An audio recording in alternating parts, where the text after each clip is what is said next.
আমরা শুরু করি। হুকমে তাকলিফি 7 প্রকার হানাফি মাযহাবের মতে: ফরজ, ওয়াজিব, সুন্নতে মুআক্কাদা, সুন্নতে গয়রে মুআক্কাদা, মানদুব, হারাম এবং মাকরুহ। তো এগুলো আমরা বিস্তারিত পড়ব এবং এগুলো কিভাবে সাবিত হয় সেগুলো দেখব। ফরজ কাকে বলে দেখেন, মা সাবাতা বিদালিলিন কতঈন। ফরজ বলা হয় ওই সকল হুকুম যেগুলো দলিলে কতঈ দ্বারা কি সাবিত বা দলিলে কতঈ দ্বারা প্রমাণিত। যেমন 5 ওয়াক্ত নামাজ, রমজানের রোজা, হজ ইত্যাদি। আর ফরজের হুকুম কি? ফরজ অস্বীকার করে তাহলে সে কি কাফির হয়ে যাবে। কারণ ফরজ অস্বীকার করা মানে দলিলে কতঈ কি করা? অস্বীকার। এখন দলিলে কতঈ মানে কি? হ্যাঁ, দলিলে কতঈ মানে কি? ইসলামী আইনশাস্ত্রে উসুলে ফিকহ এটা দলিলে কতঈ বলতে এমন অকাট্য এবং সুনিশ্চিত এবং চূড়ান্ত প্রমাণকে বোঝায় যা শতভাগ সন্দেহাতীত দলিল, যেগুলোতে কোনো সন্দেহ নেই। এই ধরনের দলিল দ্বারা প্রমাণিত বিধানকে অস্বীকার করলে মানুষ ইসলাম থেকে কাফির হয়ে যাবে। কেউ হ্যালো, হ্যাঁ, কেউ এই দলিলে কতঈকে কি করে? অবিশ্বাস করে। দলিল দ্বারা সাব্যস্ত জিনিসকে অস্বীকার করে, সে কিন্তু কাফির হয়ে যাবে। উসুলের পরিভাষায় একটি দলিল সম্পূর্ণ কতঈ হতে হলে তার মধ্যে 2টি গুণ থাকতে হবে। দলিলে কতঈ হওয়ার জন্য বা ফরজ সাব্যস্ত হওয়ার জন্য কয়টা জিনিস লাগবে? 2টা জিনিস।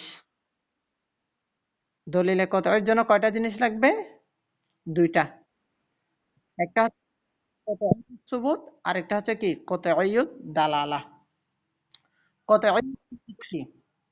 কতঈ সুবুত, কতঈ মানে আর সুবুত মানে হচ্ছে উৎস। সুবুত মানে কি? উৎস। এখানে বা মানা আর কি উৎস। অর্থাৎ দলিলটি যে আল্লাহর পক্ষ থেকে বা রাসূল সাল্লাল্লাহু আলাইহি ওয়াসাল্লামের পক্ষ থেকে আসছে তা শতভাগ ঐতিহাসিকভাবে প্রমাণিত হতে হবে। ঠিক আছে? কতঈ সুবুত মানে অকাট্য উৎস। উৎস যেটা সেটা স্পষ্ট থাকতে হবে, অকাট্য হতে হবে। 2 নম্বর হচ্ছে কাতঈউদ দালালাহ। কাতঈউদ দালালা মানে দালালা মানে অর্থ। কাতঈ মানে অকাট্য বা স্পষ্ট। দালালত ওই আয়াত বা ওই হাদিসের অর্থটা স্পষ্ট হতে হবে, ওই হুকুমের অর্থটা স্পষ্ট হতে হবে। তো কাতঈউস সুবুত মানে এখানে উৎস মানে কোরআন হাদিস। সব কোরআন হাদিসের সব আয়াত কিন্তু কতঈউস সুবুত না, এগুলো আমরা সামনে দেখব। কতঈউস সুবুত মানে স্পষ্ট উৎস থাকতে হবে, অকাট্য উৎস থাকতে হবে। হ্যাঁ, আর কতঈউদ দালালা মানে ওই হুকুমের, ওই আয়াতের, ওই হাদিসের অর্থগুলো স্পষ্ট থাকতে হবে। দলিলের অর্থ বা ব্যাখ্যা একদম স্পষ্ট হতে হবে, যাতে একাধিক অর্থের কোনো অবকাশ বা সন্দেহ থাকতে পারবে না। ঠিক আছে? এগুলোকে বলা হয় কতঈউদ দালালা।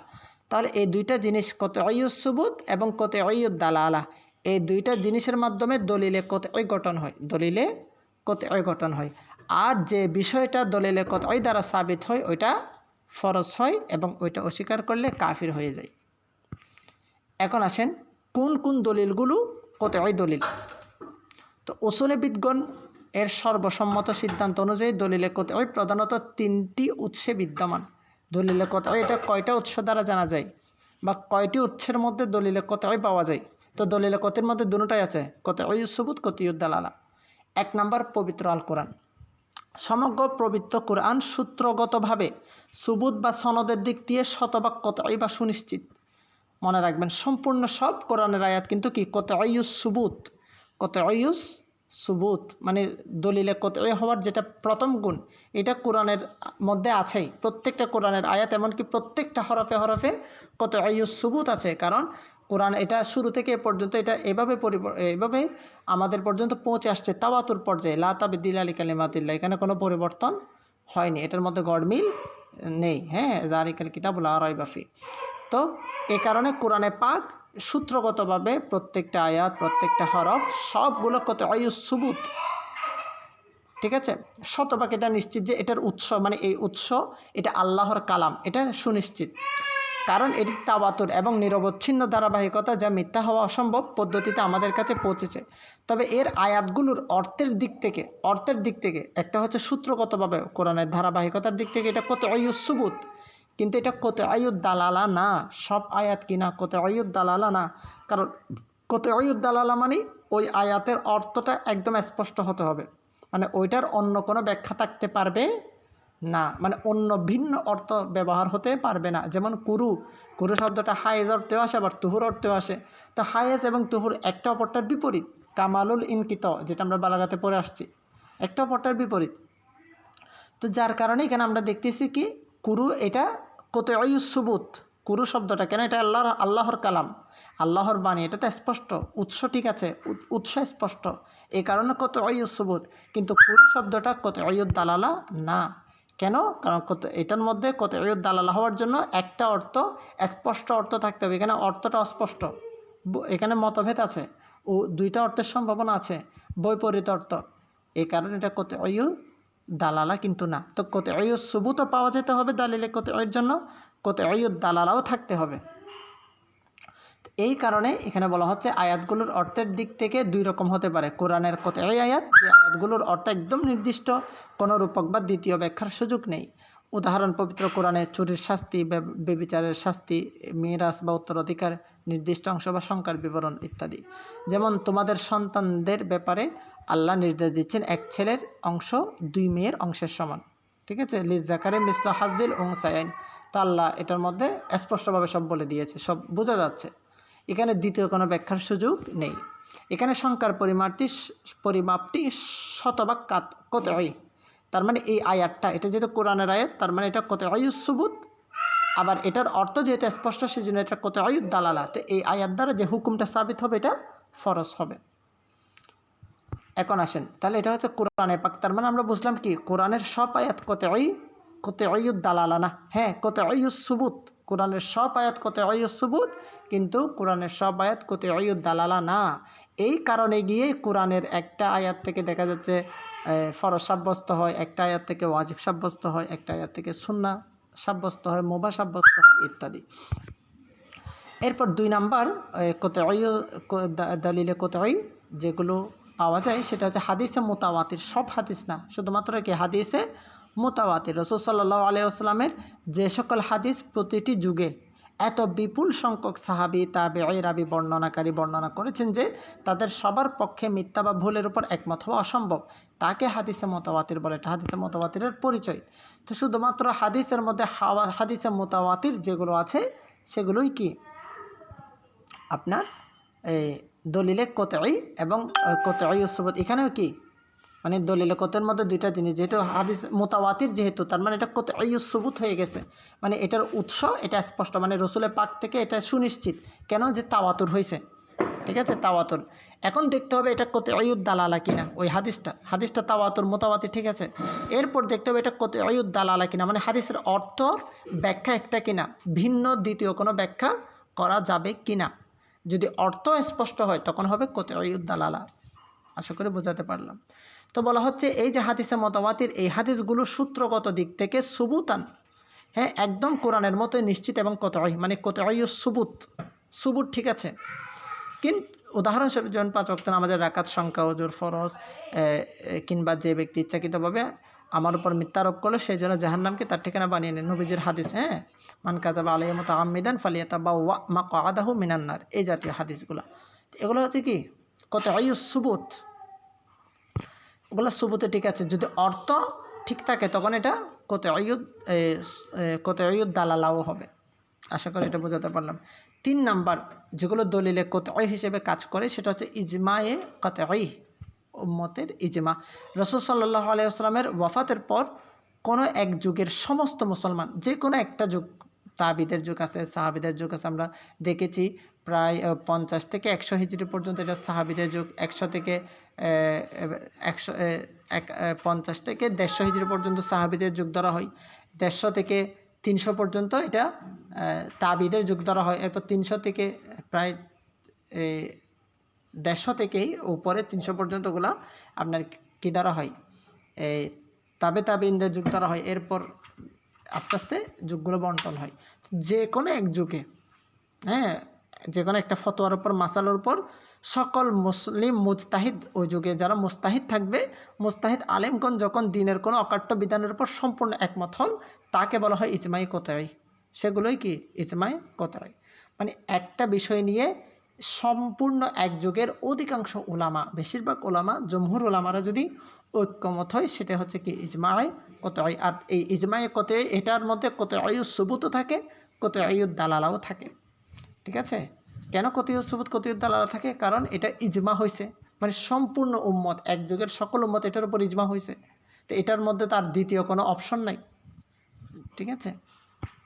উদাহরণ যেমন সাহাবীদের যুগে নামাজের 5 ওয়াক্ত ফরজ হওয়া, এটা। এরপর দাদি বা নানি জীবিত থাকলে মায়ের অনুপস্থিতিতে সদকা বা মিরাস পাওয়ার ব্যাপারে ঐক্যমত। ঠিক আছে? এভাবে আর কি। তো ওগুলোর বিস্তারিত উদাহরণ এখানে দেওয়া আছে, মানে এগুলো কোন কোন কিতাব থেকে নেওয়া, যেমন ইমাম শাফি রহমাতুল্লাহি আলাইহি এর আর রিসালা কিতাব, উসুলুল ফিক প্রথম গ্রন্থ। ইমাম শাফি সুস্পষ্ট করেছেন যে কিতাবুল এবং সুন্নতে মুতাওয়াতির দ্বারা যা প্রমাণিত তা মানুষের জন্য জ্ঞান ও বিশ্বাসের দিক থেকে অকাট্য বা কতঈ এবং তা মেনে চলা ফরজ। ঠিক আছে? ইমাম শাফি এটা রিসালার মধ্যে লিখেছেন।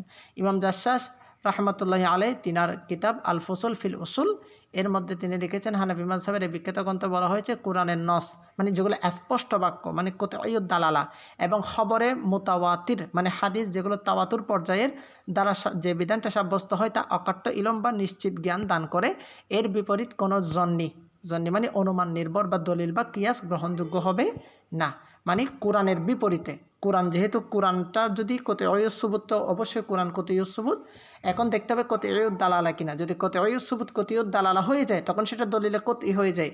আর যখন একটা জিনিস দলিলে কতঈ দ্বারা প্রমাণিত হয় সেটার আর অন্য কোনো দলিলে জন্নি দ্বারা এটাকে মডিফাই করা যাবে না, এটার মধ্যে কিয়াস গ্রহণযোগ্য হবে না, কারণ এটা দলিলে কতঈ দ্বারা এটা সাবিত।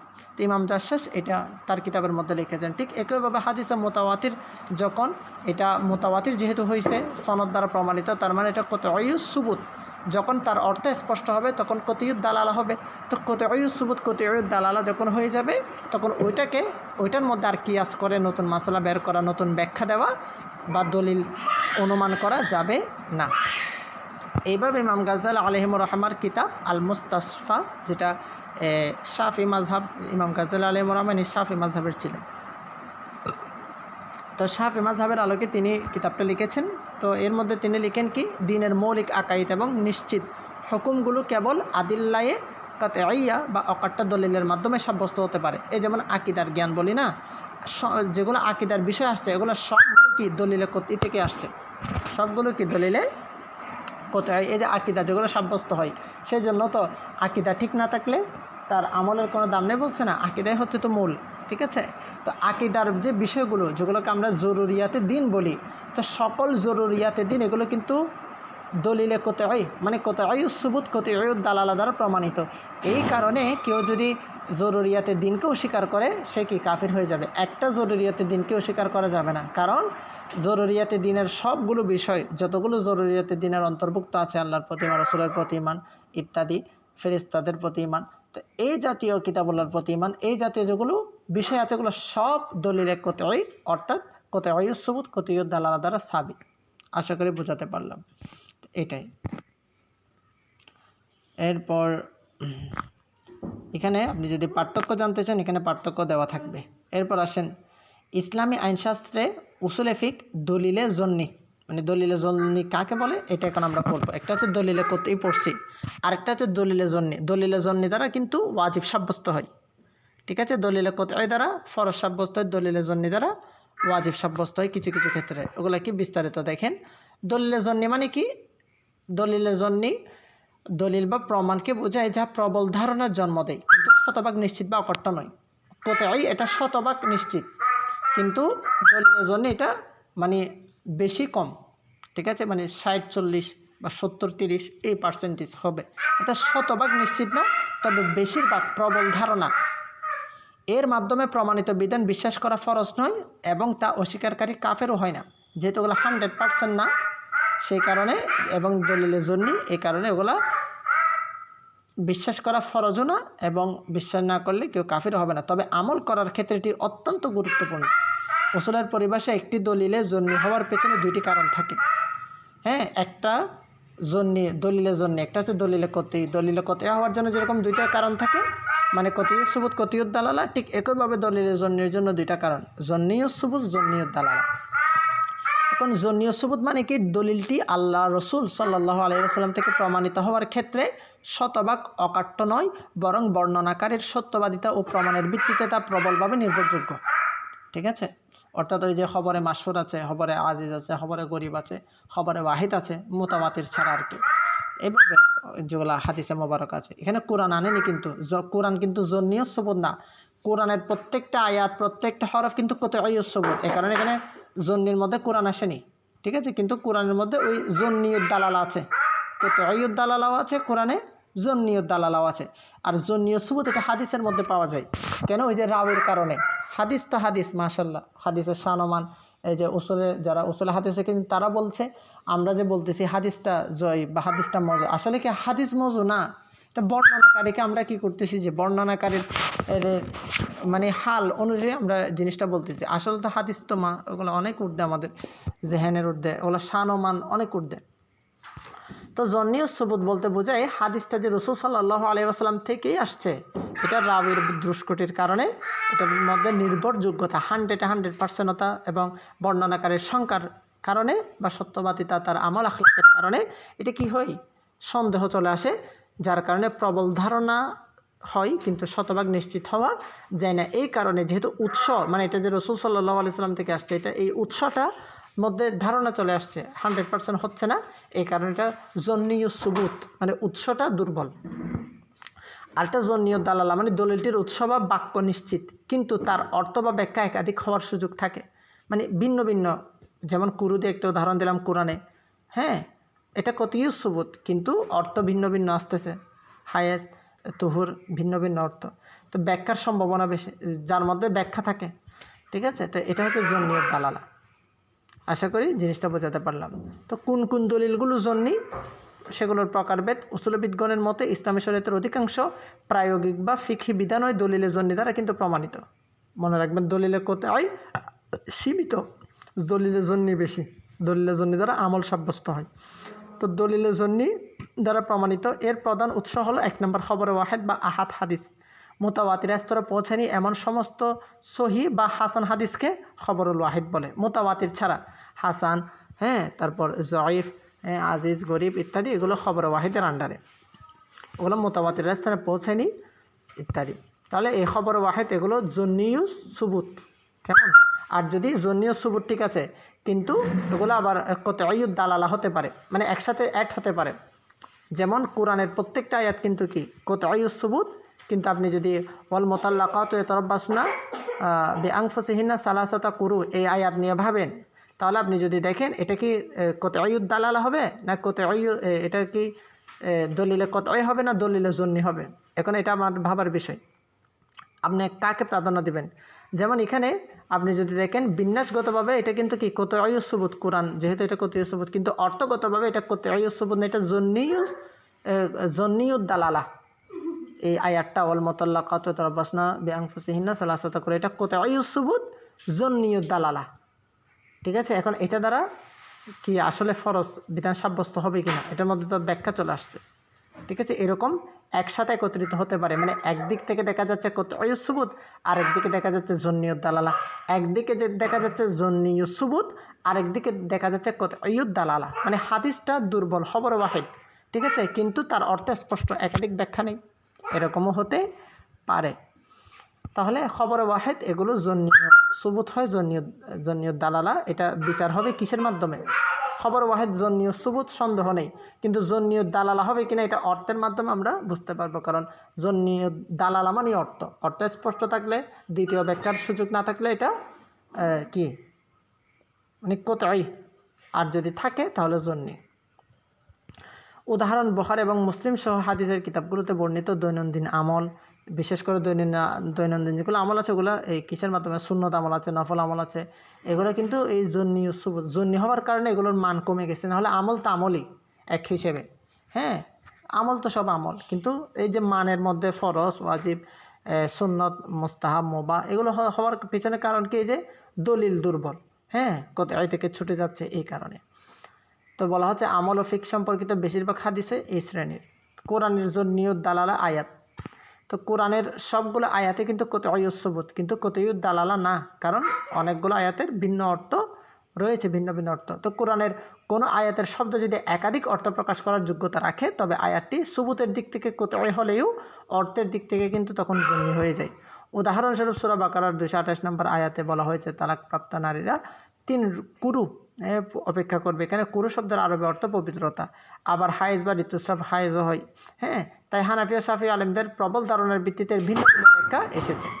তাহলে কোরআন, তাহলে হাদিস আসছে, কোরআন আসছে, মানে হাদিসটা রাবির দিক দিয়ে, বর্ণনার দিক দিয়ে, আর কোরআনটা জন্নি কোন দিক দিয়ে হচ্ছে, ওই জন্নিয়ত দালালতের দিক দিয়ে কিছু কিছু ক্ষেত্রে। 3 নম্বর কিয়াস। কিয়াসে একটা হচ্ছে কিয়াসে কতই, এখানে যেটা কিয়াস এটা কিয়াসে কতই না, এটাই আমরা স্বাভাবিক কিয়াস, মুতলাকান কিয়াস। কিয়াস বা যৌক্তিক সাদৃশ্য। কোরআন ও হাদিসের মূলনীতির আলোকে যখন কোনো নতুন সমস্যার সমাধান খুঁজতে আলেমগণ নিজস্ব ইস্তেহাদ বা তুলনামূলক বিশ্লেষণ করেন, হ্যাঁ, ওলামারা কী করেন, বিশ্লেষণ, ব্যাখ্যা বিশ্লেষণ করে যখন মত প্রদান করেন তখন তাকে কিয়াস বলে। এটি সম্পূর্ণ জন্নি দলিল। কিয়াস মনে রাখবেন, কিয়াস কিন্তু জন্নি। কিয়াস কি? জন্নি। শুধুমাত্র কিয়াসে যেটা কতই আছে, মানে কোনো একটা মাসালা নিয়ে এক যুগের সকল ওলামারা ঐক্যমত হওয়া, এটা কমই পাওয়া যায়। এখনও বর্তমানে যেগুলো কিয়াস চলতেছে আপনি এখানে দেখবেন এগুলো কিয়াস সবগুলো জন্নি, কারণ সবাই তো সেম বিষয় মানে না, ঠিক আছে।